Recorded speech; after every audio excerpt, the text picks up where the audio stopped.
أعوذ بالله من الشيطان الرجيم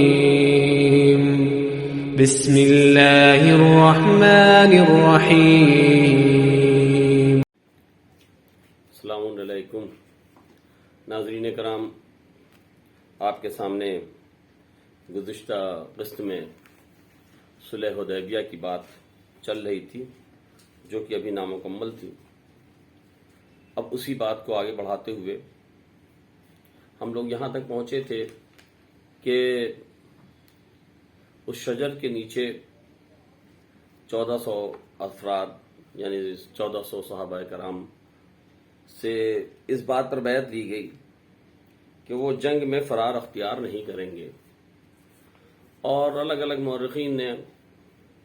الگ الگ وہ باتیں لکھی ہیں۔ اس میں علامہ طبرسی تحریر فرماتے ہیں کہ ان سب نے درخت کے نیچے آپ سے بیعت کی اس بات پر کہ وہ آپ کو چھوڑ کر کبھی فرار نہیں کریں گے۔ اب انہوں نے جو بات کہی اس میں لفظ کبھی اور اس میں شامل ہے، اور جس پر زور دیا جاتا ہے کہ کبھی سے مراد یہ لی جا رہی ہے کہ یہ جو بیعت لی گئی ہے یہ صرف اس غزوے اور اس جنگ کے لیے نہیں لی گئی ہے جو ابھی آنے والی ہے، جس کی امید کی جاتی تھی، کیونکہ وہ جنگ تو وقوع میں آئی ہی نہیں،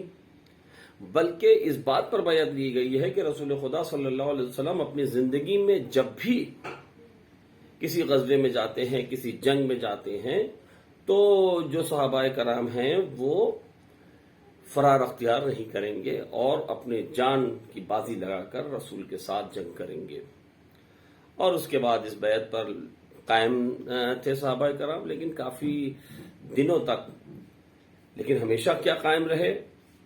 یہ تو آنے والی تاریخ بتائے گی۔ آگے جو ذکر آئے گا اس سے جو ہے یہ بات سامنے ہو جائے گی کہ حنین میں پھر وہی دیکھا گیا معرکہ جو احد میں دیکھا گیا تھا۔ اس کا مطلب یہ ہوا کہ کچھ صحابہ اس بیعت پر بھی قائم نہیں رہے۔ اب اس کے بعد یہ جب بیعت لے لی گئی، اور اصل میں جو صلح حدیبیہ کا معاملہ ہے وہ یہ کہ حضرت عثمان کو بھیجا جاتا ہے اطلاع یہ دینے کے لیے کہ بھائی ہم لوگ یہاں پر آئے ہیں اور جنگ کرنے کے لیے نہیں آئے ہیں، بلکہ ہم خانہ کعبہ کے زیارت کرنے کے لیے آئے ہیں۔ اور جب وہ وہاں پہنچتے ہیں تو انہیں قید کر لیا جاتا ہے، اور یہاں پر یہ بات پہنچتی ہے مسلمانوں کے درمیان کہ وہ انہیں قتل کر دیا جاتا ہے، جس پر مسلمان مرنے مارنے پر تیار ہو گئے۔ اب آپ یہ دیکھیں یہاں پر کہ حمید لکھتے ہیں کہ آخر حضرت عثمان کی وساطت سے اہل مکہ اور مسلمانوں کے درمیان ایک معاہدہ لکھا گیا۔ مسلمانان عالم جلد 1 صفحہ 81 پر انہوں نے یہ لکھا کہ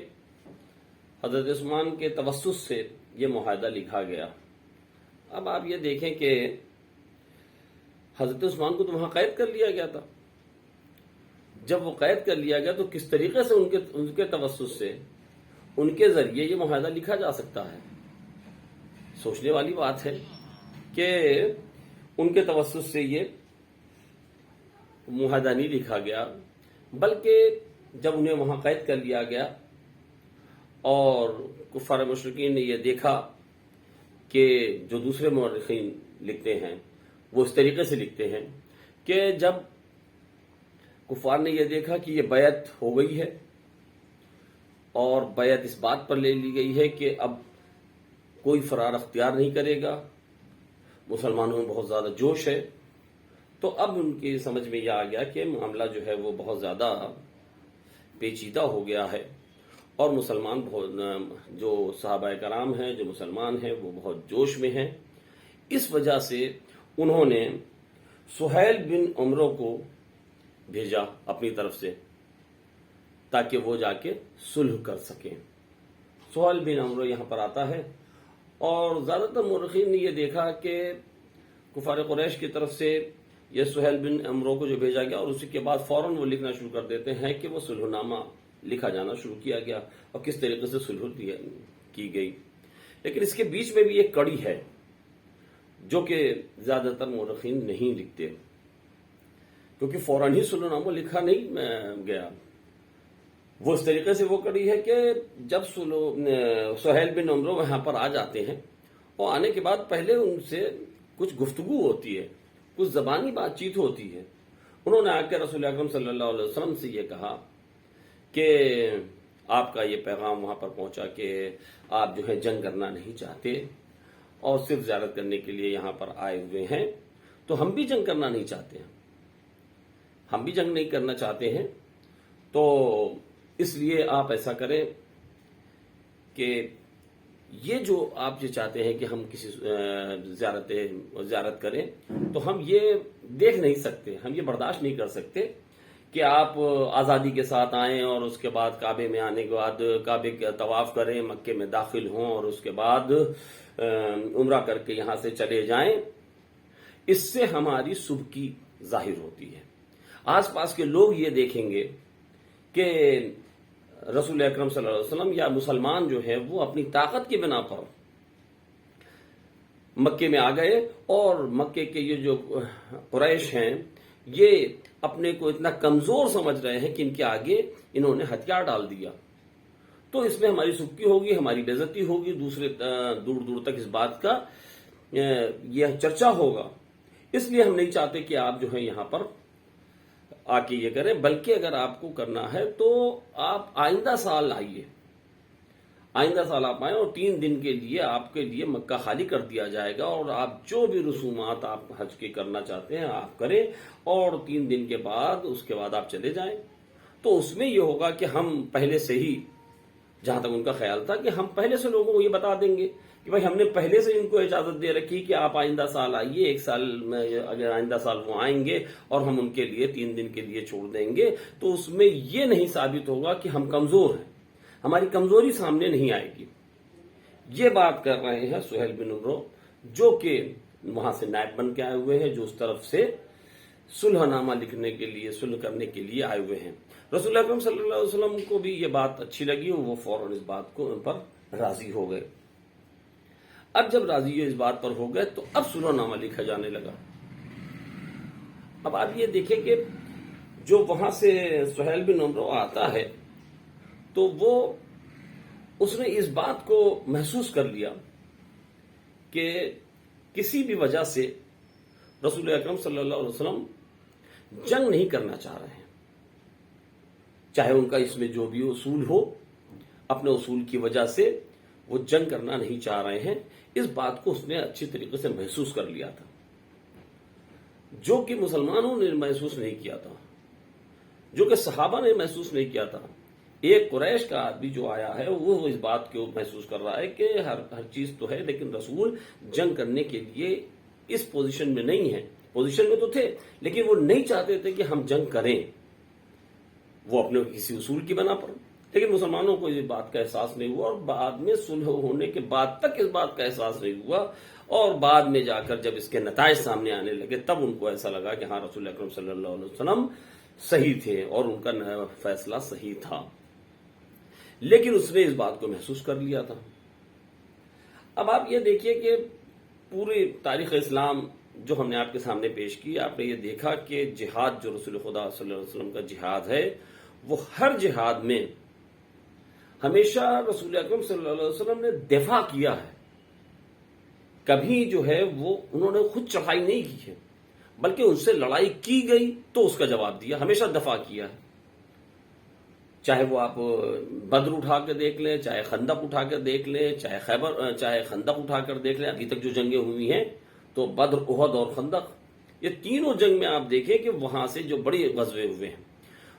وہاں ان کے اوپر جو ہے رسول کے اوپر چڑھائی کی گئی ہے، کفار نے چڑھائی کی ہے تو رسول نے اس کا دفاع کیا ہے. اور یہی اصول تھا رسول کا کہ وہ کبھی چڑھائی نہیں کرتے تھے،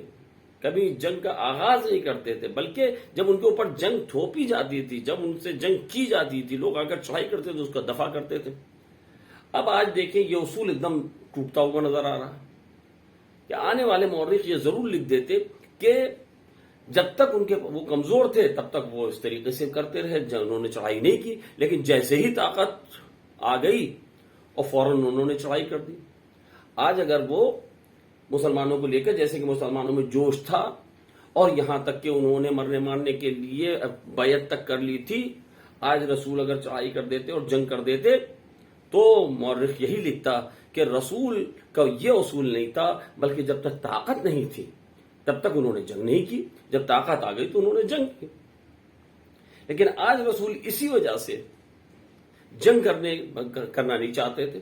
طاقت ہوتے ہوئے ان کو اپنا اصول بتانا کہ دیکھو جب ہمارے اوپر ہم سے جنگ کی جاتی تب ہم جنگ کرتے ہیں، ہم جنگ کرنے والوں میں سے نہیں، ہم دفاع کرتے ہیں۔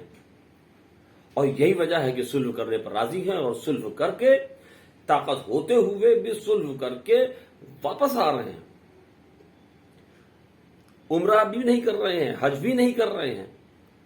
لیکن صلح کر کے اور صلح نامہ لکھ کر کے واپس آ رہے ہیں، طاقت ہوتے ہوئے لوگوں کو ایک پیغام دے رہے ہیں، یہ ہے۔ اور اس بات کو جو ہے وہ سہیل بن عمرو جو ہے وہ اچھی طریقے سے جان گیا تھا۔ دوسری چیز یہ ہے کہ اب آپ یہ دیکھیے کہ جو کمظرف انسان ہوتا ہے وہ یہ دیکھتا ہے کہ سامنے والا انسان چاہے کسی بنا پر اپنے اصول کے لیے تلوار اٹھانے کے لیے تیار نہیں ہے، تلوار نہیں اٹھانا چاہتا، تو وہ اس کا ناجائز فائدہ اٹھاتے ہیں۔ اور یہی وجہ ہے کہ سہیل بن عمرو نے بھی اس کا جو ہے ناجائز فائدہ اٹھایا۔ اس نے یہ محسوس کر لیا کہ رسول تلوار اٹھانے والے نہیں ہیں، رسول جنگ کرنا نہیں چاہتے، ورنہ آپ یہ دیکھیے کہ وہ اس کا نمائندہ بن کے آ رہا ہے جو شکست خوردہ ہیں، جو مسلمانوں سے 3 بار شکست کھا چکے ہیں، جو ابھی جنگ کے لیے تیار بھی نہیں تھے، تو اب جب یہ صلح کرنے کے لیے آتے ہیں تو ان کو دب کر صلح کرنی چاہیے تھی نا، لیکن یہ دب کر صلح نہیں کر رہے ہیں، بلکہ بار بار ایسی چیزیں سامنے لا رہے ہیں جس سے صلح کے راستے میں رکاوٹ آ رہی ہے، اور رسول اس رکاوٹ کو دور کرتے جا رہے ہیں۔ انہوں نے ہر بات منوانے کی کوشش کی۔ یہ کون کر سکتا ہے؟ یہ وہی کر سکتا ہے جو خود فاتح ہو، لیکن وہ تو ایسے ہیں کہ ابھی ان کی تیاری تک نہیں تھی، اور یہاں مسلمان تیاری کے ساتھ اور جوش کے ساتھ آئے ہوئے تھے، یہ جنگ کر لیتے تو ان کو شکست ہر حال میں ہونی تھی۔ لیکن اس کے باوجود اس نے جب یہ محسوس کر لیا کہ رسول تلوار اٹھانے کے لیے تیار نہیں ہے، تو اس نے اپنی تمام باتیں رکھنا شروع کر دی، تمام ایسے شرائط رکھنا شروع کی، اور رسول ہر بات کو، ہر رکاوٹ کو دور کرتے جا رہے ہیں، اور یہ چاہ رہے ہیں کہ کسی صورت سے صلح ہو جائے اور ہمیں جنگ نہ کرنی پڑے۔ اور یہی بات ہے کہ سامنے جب وہ صلح نامہ آیا اور صلح نامے کی شرطیں لکھی گئی، اس میں بھی جو ہے کہ حمید جو ہے وہ اس طریقے سے لکھتے ہیں کہ صاحب کہ صلح نامہ جو ہے وہ حضرت عثمان کی وساطت سے صلح نامہ لکھا گیا، اور جس کے کاتب لکھا گیا ان کی شرائط یہ تھی، اور شرائط میں انہوں نے چار شرطیں لکھی کہ ایک شرط تو یہ تھی کہ یہ معاہدہ 1 سال کے لیے کیا جا رہا ہے، اور دوسرا یہ تھا کہ کوئی بھی قبائل جو عرب کے ہیں وہ چاہے تو قریش سے بھی مل سکتے ہیں اور چاہے تو وہ مسلمان سے بھی مل سکتے ہیں، وہ آزاد ہیں۔ اور یہ جو 1 سال کا صلح نامہ کیا جا رہا ہے، اس میں مدینے اور مکے میں لوگوں کو آنے جانے میں کسی طریقے کی کوئی پابندی نہیں رہے گی۔ 2 شرائط یہ تھی، اور تیسری شرط یہ تھی کہ رسول اس سال حج نہیں کریں گے، چلے جائیں گے، اور آئندہ سال جب وہ آئیں گے تو ان کو لیے 3 دن کے لیے مکہ ان کو خالی دے دیا جائے گا، اور وہ اپنے حج کے رسوم کو ادا کریں، لیکن وہ اسلحہ لگا کر نہیں آ سکتے، بغیر اسلحہ لگائے ہوئے وہ حج کرنے کے لیے آئیں گے اور وہ حج کر کے جائیں گے۔ اور چوتھی جو شرط ان کی تھی وہ یہ تھی کہ اگر کفار سے، یہ کہ حمید لکھ رہے ہیں تاریخ کی صلح نامہ کی شرائط، اور کفار کے جو لوگ مسلمان ہو کر مسلمانوں کی طرف چلے جائیں گے تو مسلمانوں کو ان کو واپس کرنا ہوگا، لیکن اگر مسلمان سے کچھ لوگ مرتد ہو کر جو ہے وہ اگر مکے میں آ جاتے ہیں تو مکے کے قریش ان کو واپس نہیں کریں گے۔ اور اس کے آگے وہ لکھتے ہیں کہ یہ چوتھی شرط پر حضرت عمر جو ہیں بڑے برہم ہو گئے، ان کو شرط منظور نہیں تھی کہ ایسے کیسے ہو سکتا ہے کہ ہم جو ہیں آپ کے آدمی کو واپس کر دیں اور آپ ہمارے آدمی کو واپس نہ کریں، بلکہ یہ جو انہوں نے کہا کہ چوتھی شرط پر وہ انہیں منظور نہیں تھی، حضرت عمر کو کوئی شرط منظور نہیں تھی، شرط تو چھوڑیے، ان کو یہ صلح نامہ ہی، صلح کرنا ہی منظور نہیں تھا، وہ تو صرف جنگ کرنے کے لیے تیار تھے۔ وہ تو اپنی جو ہے بے عزتی سمجھ رہے تھے کہ ہم واپس چلے جائیں بغیر حج کیے ہوئے، ہم یہاں سے جا رہے ہیں، یہ ہماری بے عزتی ہے، بغیر عمرہ کیے ہوئے ہم یہاں سے جا رہے ہیں، ہماری بے عزتی ہے۔ وہ اس پر بھی تیار نہیں تھے، اور اس کے بعد رسول نے اگر انہیں سمجھایا، اس سے سمجھانے کے بعد بھی وہ سمجھ میں ان کو نہیں آیا، یہاں تک کہ وہ صلح نامہ ہونے کے بعد بھی اس پر راضی نہیں تھے کہ یہ صلح نامہ، یہ آگے جو ہے تمام مورخین نے اس بات کو لکھا ہے کہ کس طریقے سے وہ جو ہے برہم ہوئے، یہاں تک انہوں نے کہہ دیا کہ ہمیں آپ کے اوپر شک ہو رہا ہے، آپ کی رسالت پہ شک ہو رہا ہے، باقاعدہ طور پر یہ تمام لکھا ہے۔ تو اب اور آخر میں لکھتے ہیں کہ یہ صلح نامہ حضرت علی نے لکھا۔ اب جب آپ یہ کہہ رہے ہیں کہ حضرت عثمان کی وساطت سے یہ صلح نامہ جو ہے وہ لکھا گیا، تو جب یہ لکھا جا چکا تھا تو اب حضرت علی جو ہیں وہ کیا لکھنے کے لیے بیٹھے تھے؟ جب پہلے ہی لکھا جا چکا تھا تو اصل ماجرا یہ ہے کہ پھر اس کے بعد جب یہ سہیل بن عمرو آیا اور اس نے اپنی زبانی باتیں کی جس پر رسول راضی ہو گئے، اس کے بعد کہا کہ اچھا ٹھیک ہے تو اس میں صلح نامہ لکھ لیا جائے، تو رسول خدا نے بلایا، حضرت علیہ السلام کو بلاتے ہیں، اور اس طرف سے جو ہے کفار کی طرف سے سہیل بن عمرو تھا، اور اس طرف سے رسول خدا صلی اللہ علیہ وسلم اور حضرت علی علیہ السلام، اس تین کے علاوہ چوتھا انسان اس صلح میں شامل نہیں تھا۔ باقی جتنے تھے وہ سب تو اس کے خلاف تھے کہ صلح ہونا ہی نہیں چاہیے، تو وہ بس تماشگین بنے کھڑے دیکھ رہے تھے، اور رسول خدا نے مولا علی سے کہا کہ تم صلح لکھنا شروع کرو۔ انہوں نے شروع کیا، کہا کہ سب سے پہلے لکھیے بسم اللہ الرحمن الرحیم، لکھ کر جو ہے صلح نامہ لکھنا شروع کریے۔ اب رسول مولا علی نے جیسے بسم اللہ الرحمن الرحیم لکھنا شروع کیا، اسی پر سب سے پہلے ہی جو ہے وہ سہیل بن عمرو نے کہا کہ نہیں، آپ نے جو بسم اللہ الرحمن الرحیم آپ نے لکھا ہے، ہم تو رحمان الرحیم خدا کو جانتے ہی نہیں ہیں، تو آپ بسم اللہ الرحمن الرحیم جو ہے وہ نہیں لکھ سکتے۔ رسول نے کہا کہ پھر کیا لکھا جائے؟ انہوں نے کہا بسمک اللہ لکھا جائے۔ رسول ماننے کو تیار ہوگا، ٹھیک ہے بھائی سہیل کی بات کو مان لیا جائے، بسمک اللہ لکھا جائے۔ تو مولا علی نے اوپر بسمک اللہ لکھا۔ مسلمان اس بات کو دیکھ رہے تھے، اور ان کو اس بات پر بہت زیادہ جو ہے وہ غصہ آیا کہ رسول جو ہے وہ دب کر کے جو ہے وہ سہیل بن عمرو جو چاہ رہا ہے، جس نے جیسے ہی کہا اور رسول اس کی بات کو مان گئے۔ بات نہیں ماننا چاہیے تھی، لیکن رسول جو ہے وہ بات مان رہے ہیں، اور وہ یہ دیکھ رہے تھے چلو ٹھیک ہے۔ پھر بھی انہوں نے سوچا کہ چلو ٹھیک ہے، یہ صرف بسم اللہ کی جگہ پر بسم اللہ لکھوایا ہے، ہو سکتا ہے کہ آگے رسول جو ہے وہ بہت ہی طاقت کے ساتھ جو ہے وہ صلح نامہ لکھوائیں گے۔ لیکن اس کے بعد بھی دیکھیں جو بھی شرائط وہ رکھ رہا ہے، رسول اس کو مانتے چلے جا رہے ہیں، تو اس پر ان کو بہت زیادہ غصہ آیا۔ تمام مسلمان جو ہے ناراض کھڑے تھے، اور اس کے بعد اس بات کو دیکھ رہے تھے کہ رسول دب کر کے یہ صلح کیوں کر رہے ہیں، ان کی یہ بات سمجھ میں نہیں آ رہی۔ اب بسم اللہ اگر لکھوایا تو یہ کوئی عام انسان اگر ہوتا تو وہ جو ہے صرف لفظی اس کے اوپر اپنی بات رکھنے کے لیے وہ آگے بڑھتا کہ نہیں میری بات رہنا چاہیے، ہم جو کہہ رہے ہیں وہ لکھا جائے گا، اور اس پر ایک جھگڑا شروع ہو جاتا۔ لیکن رسول اس شخص کا نام ہے جو رحمت للعالمین ہے، اس نے کہا کوئی بات نہیں، لفظی بات ہے، ٹھیک ہے بسم اللہ لکھ رہا ہوں۔ لیکن اگر مان لیجئے کہ وہ یہ کہہ دیتا کہ نہیں وہ ہمارے جو ہے لات و منات اور ہمارے لات اور عزا ہیں ان کے نام سے لکھا جائے، تو یہاں پر جو ہے عقیدے کی بات آ جاتی، پھر رسول نہیں مانتے۔ پھر یہ چاہے صلح نامہ لکھا جاتا یا نہ لکھا جاتا، لیکن رسول اسے کبھی نہیں مانتے، کیونکہ یہاں پر عقیدے کی بات ہو رہی تھی۔ اور اس کے بعد جو یہاں اس نے تو یہ کہا بسم اللہ لکھا جائے، تو رسول نے کہا ٹھیک ہے بسم اللہ لکھ لیا جائے۔ اب لکھا جانا شروع، معاہدہ لکھنا جانا شروع کیا، مولا علی لکھنا شروع کیا، اور اس کے بعد مولا علی نے لکھا کہ یہ معاہدہ محمد رسول اللہ اور کفار قریش کے درمیان لکھا جا رہا ہے۔ یہ لائن ابھی لکھا ہی تھا کہ اس نے کہا کہ نہیں ہم تو محمد کو رسول مانتے ہی نہیں، آپ جو ہے یہ محمد رسول اللہ کیوں لکھ رہے ہیں؟ اگر ہم رسول ہی مان لیتے تو بات ہی کیا تھی، ہم تو رسول نہیں مانتے، آپ یہاں پر لکھیے محمد رسول اللہ کے بجائے محمد بن عبداللہ لکھیے۔ رسول نے کہا کہ علی محمد بن عبداللہ لکھ دو۔ مولا علی نے کہا کہ جس قلم سے ہم نے رسول کو رسول اللہ لکھا ہے اس قلم سے ہم محمد بن عبداللہ کیسے لکھ سکتے ہیں؟ اسے کاٹ نہیں سکتے ہم، کیونکہ ہمارا عقیدہ یہ ہے کہ آپ رسول ہیں، تو ہم نے آپ کا رسول اللہ لکھا، تو رسول اللہ کو ہم کیسے کاٹ سکتے ہیں؟ اور رسول خدا نے کہا کہ علی تم قلم مجھے دو، اور اس کے بعد انہوں نے اپنے دست مبارک سے رسول، جہاں پر مولا علی نے لکھا تھا محمد رسول اللہ، وہ محمد رسول اللہ کاٹ کر، اب وہ چونکہ وہ خود ہی اپنی بات تھی، اپنے ہاتھ سے انہوں نے کاٹ کر وہاں پر محمد بن عبداللہ لکھ دیا۔ اب یہ بھی ایک مصلحت تھی کہ جو علی نے جو ہے وہاں پر جو ہے مصلحت کے تقاضے کے طور پر، کیونکہ علی یہ جانتے تھے کہ آنے والی تاریخ رسول اکرم صلی اللہ علیہ وسلم کو جو مدینۃ العلم ہے، جو شہر علم ہے، اس کے لیے یہ آگے یہ بات آئے گی کہ یہ پڑھے لکھے نہیں تھے، تو اس وجہ سے رسول اکرم مولا علی نے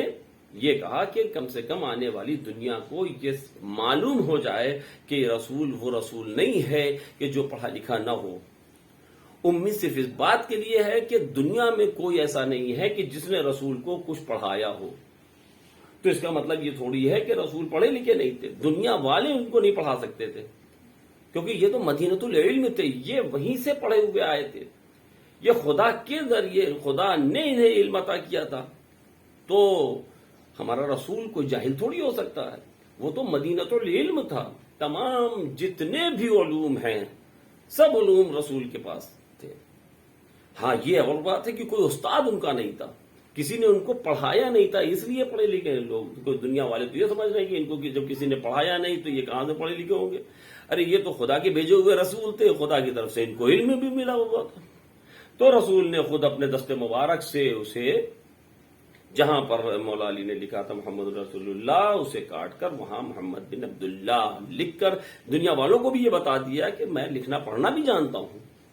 اگر لکھنا پڑھنا نہیں جانتا تو کہاں سے کیسے کاٹتا اور کیسے لکھتا۔ یہ ایک اور جو ہے راز وہاں پر جو ہے وہ لوگوں کے اوپر واضح ہو گیا آنے والے مورخین کے لیے، اور اس کے بعد پھر آگے جو ہے اس کا صلح نامہ لکھنا شروع ہو گیا۔ اب آپ دیکھیے کہ اس طریقے سے یہ صلح نامہ لکھا جا رہا ہے، اور وہ بار بار جو ہے رسول کے اوپر اپنی اس کو رکھ رہے ہیں، لیکن آپ یہ سمجھیے کہ اس میں اسی کی شکست ہو رہی ہے۔ بسم اللہ جیسے ہی رسول نے لکھوایا، اس میں پہلی شکست جو ہے وہ سہیل بن عمرو کی ہو گئی کہ رسول نے اس چیز کو جس میں سوچا تھا کہ کسی صورت سے صلح میں بادھا ڈال دی جائے، لیکن رسول نے اس کو دور کر دیا، اس کی بات پر راضی ہو گئے، راضی ہو کر اس کو شکست دے دی، اور اس کے بعد یہ صلح نامہ لکھا گیا۔ یہ صلح نامہ لکھنے کے بعد اب صلح نامہ کے اعتبار سے یہ ہو گیا کہ اس سال جو ہے وہ حج نہیں کریں گے، آئندہ جب وہ آئیں گے تب جو وہ حج کریں گے، رسول اس پر بھی راضی ہو گئے، اور اس کے بعد اس کے اندر یہ بھی شرط تھی کہ ہمارے جو آدمی ہیں اسے آپ واپس کر دیں گے، لیکن آپ کے جو آدمی ہیں ہم اسے واپس نہیں کریں گے۔ اس شرط پہ بھی رسول راضی ہو گئے۔ آئندہ جو قسط آئے گی اس میں سامنے آئے گا کہ فوراً ہی اس بات کا سامنے آ گیا کہ فوراً اس شرط کے اوپر عمل بھی ہو گیا۔ ابو جندل کا جو واقعہ ہے، اب اس کے بعد جو قسط بنائیں گے انشاءاللہ اس میں ابو جندل کے واقعے سے یہ ثابت ہو جائے گا۔ تو صلح نامہ کی شرطیں لکھی گئیں، جس پر کہ مسلمان جو ہیں وہ تیار نہیں تھے، لیکن رسول کی یہ مصلحت تھی کہ صلح لکھی جائے، اور یہی رسول کی مصلحت جو ہے، کیونکہ دوربینی تھی، رسول کی دوربینی آنکھیں دیکھ رہی تھی کہ اس کا کیا انجام ہونے والا ہے، اس کے کیا فوائد ہونے والے ہیں، اور وہ فائدہ اسلام کو ملا، کیونکہ یہ حکم خدا سے جو کام کرتے ہیں وہ حکم خدا سے کرتے ہیں اور اپنے سے کوئی کام ہی نہیں کرتے۔ اس وجہ سے یہ ہوا کہ جب یہ صلح ہوئی تو خدا نے آخر میں اس صلح کو کہا کہ یہ صلح جو ہے یہ فتح ہے، فتح مبین، اس کو قرآن نے اسے فتح مبین کہہ کر اس کو جانا ہے، جبکہ اس سے بڑی بڑی جنگیں ہوئی ہیں، کسی کو فتح مبین قرآن نے نہیں کہا، لیکن اس صلح کو جبکہ طاقت ہوتے ہوئے رسول کا صلح کرنا، قرآن نے اسے فتح مبین کہہ کے قرآن میں اپنے شامل کیا ہے۔ اور اسی کے آگے چونکہ وقت زیادہ ہو گیا ہے، اب آئندہ قسط میں اس کے جو ابھی باتیں باقی رہ گئی ہیں آپ کے سامنے پیش کروں گا۔ وآخر الدعوانا الحمدللہ رب العالمین۔